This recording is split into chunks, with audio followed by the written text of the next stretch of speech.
le président du Parti de l'Union pour la démocratie et le développement, UDD, pose son regard sur la situation socio-politique du pays. Bahouri soutient que le projet de changement constitutionnel cher au président Alpha Condé dénote d'une violation de la Constitution et d'une volonté systémique de détruire la Guinée. Il juge le processus électoral suicidaire et de nature à exposer le pays au chaos. Ancien ministre de la Réconciliation nationale, Bahouri évoque les élections législatives et le référendum tout en mettant l'accent sur l'incohérence des décisions du report du double scrutin au 22 mars 2020. Maintes fois reporté, le double scrutin législatif et référendaire est fixé au 22 mars par un décret du chef de l'État.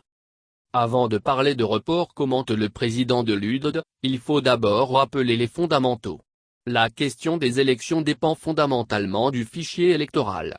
À maintes fois ces dernières années, notre fichier a subi des audits, dont celui de 2018 réalisé par l'Union européenne, l'Organisation internationale de la francophonie, OFF, et les Nations unies avaient recommandé que tous les électeurs repassent devant les agents recenseurs pour faire valider leur inscription. Ce qui aurait dû être fait du 1er au 31 octobre 2019. C'était dans une procédure d'assainir le fichier électoral.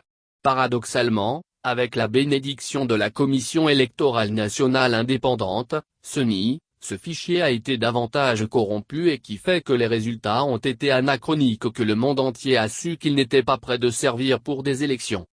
L'OFF a fait un audit supplémentaire pour faire ressortir qu'il y aurait 2 430 000 personnes figurant dans le fichier sans des pièces justificatives sur un total de 8 300 000 électeurs.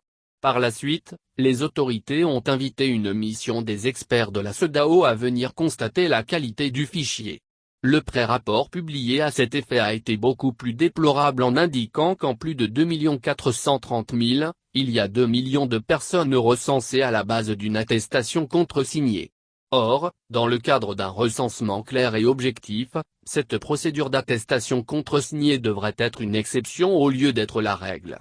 En d'autres termes, pour justifier le recensement de mineurs, il a nécessité certainement un document qui ne peut être ni une carte d'identité nationale, un certificat de naissance. A priori, ça ne peut être que ces attestations contresignées. 2 430 000 plus 2 millions dans un corps électoral estimé 7 700 000. Il ne peut pas y avoir d'élection avec ce fichier-là si on veut être un peu cohérent et responsable. La CEDEAO recommande que si la Guinée souhaitait aller rapidement aux élections, de mettre de côté les électeurs problématiques. Là-dessus, la réponse du président de l'UDD est claire comme l'eau de roche. Même en allant dans le sens de ce que la CEDEAO et l'OFF ont préconisé à la CENI, et que celle-ci aurait accepté par écrit comme quoi ils vont éliminer les 2 400 000 électeurs problématiques du point de vue juridique, vous n'avez plus le même corps électoral. Les cartes d'électeurs sont déjà imprimées et distribuées. Les bureaux de vote sont déjà établis sur la base de 7 700 000 électeurs. Donc, tout cet ensemble existe déjà. Et pour éliminer cela, on doit repartir sur une autre base et tout revoir, le nombre de bureaux de vote, les listings, les cartes d'électeurs doivent être changées, pour ne pas qu'il y ait de confusion. Au point de vue juridique, l'article 62 du Code électoral dispose qu'en cas d'annulation, les électeurs sont convoqués à des nouvelles élections 60 jours après l'annulation. Quelle sera alors la nouvelle action du FNDC et de l'opposition? Bahouri rappelle que le vendredi 13 mars, certains de ses pairs insistaient sur la nécessité d'écrire à la CEDEAO pour faire ressortir le caractère de non-exclusivité du nouveau processus et du non-respect de consensus pour que le fichier électoral puisse être acceptable. Mais, c'est clair, aujourd'hui, que l'article 62 du Code électoral invalide la convocation du corps électoral pour le 22 mars. Puisqu'à cette allure, les risques auxquels le pays s'expose sont nombreux et la Guinée s'achemine vers une nouvelle dimension de la crise électorale, le président Bahouri trouve primordial que le pays soit aidé rapidement à sortir de la crise en amenant le président de la République à renoncer à son projet de changement constitutionnel. Car, si les faucons du régime passent outre, ils vont plonger le pays dans le chaos. Et eux-mêmes, par ce biais-là, accélèrent leur perdition, jure-m.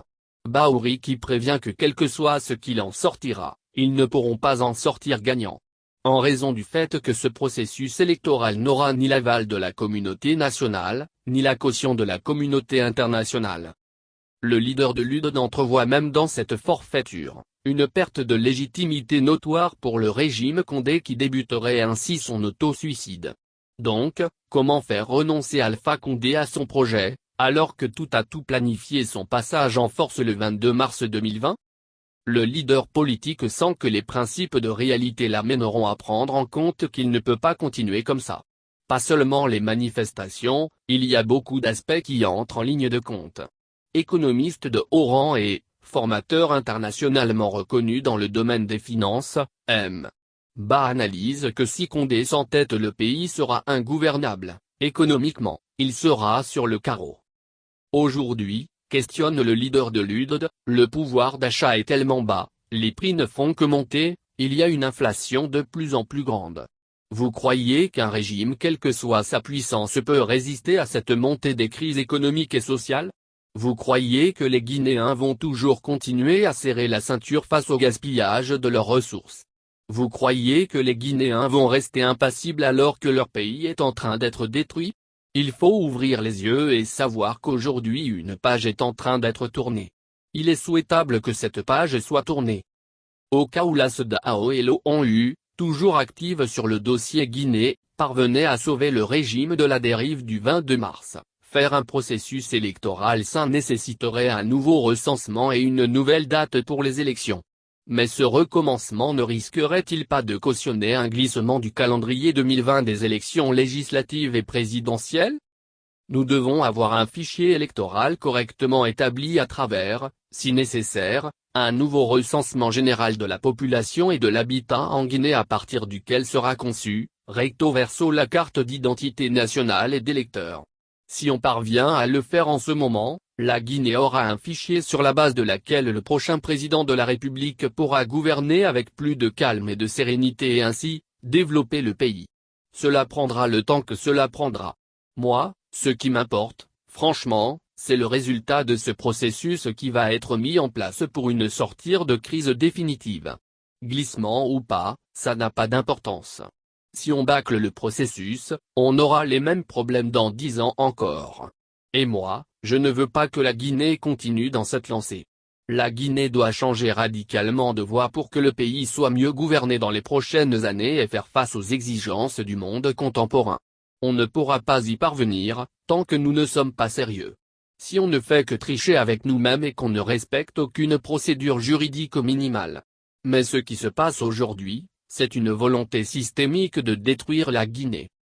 Ibn Chamba, le représentant spécial des Nations Unies en Afrique de l'Ouest a rencontré récemment les leaders du FNDC. Avant d'entamer une quelconque négociation avec le pouvoir, Bahouri égrène les conditions posées par le FNDC et l'opposition à M. Chamba. Premièrement, le président de la République doit renoncer au changement constitutionnel. C'est à ce moment-là que le dialogue pourra s'inscrire dans un contexte plus rasséréné avec une possibilité de mettre en place une feuille de route qui prendrait en compte nos problèmes politiques et électoraux. Il faut aller au fond des choses pour que permettre véritablement à notre pays de sortir de cette crise par le haut. M. Bahouri rappelle que nous avons saboté l'espérance de 2007 sous Conté. Nous avions cru qu'en mettant certains ça pourrait avancer. Nous avons restauré juste un ordre déjà dépassé. En 2010, au lieu de faire les choses correctement, on s'est englué dans une situation où l'immobilisme mental a été exploité pour figer la société dans des querelles ethnocentriques. Cette fois-ci, il faut que les choses soient faites correctement. Dans la phase actuelle, la posture du régime Condé est d'organiser les élections. Les tenants de son pouvoir veulent coûte que coûte avoir un semblant d'Assemblée nationale pour faire en sorte que le référendum couplé aux élections législatives puisse être acté. Pour sa part, M. Ba reste convaincu que ce fichier et cette volonté de faire un référendum, qui ne correspondent pas au texte des lois, ne peuvent servir de base légale et opérationnelle et de processus électoral permettant de sortir le pays de cette crise. Il est donc primordial de compter sur les actions de bon voisinage entreprises par les hauts dignitaires de la CEDEAO seuls capables de faire soigner le patient guinéen.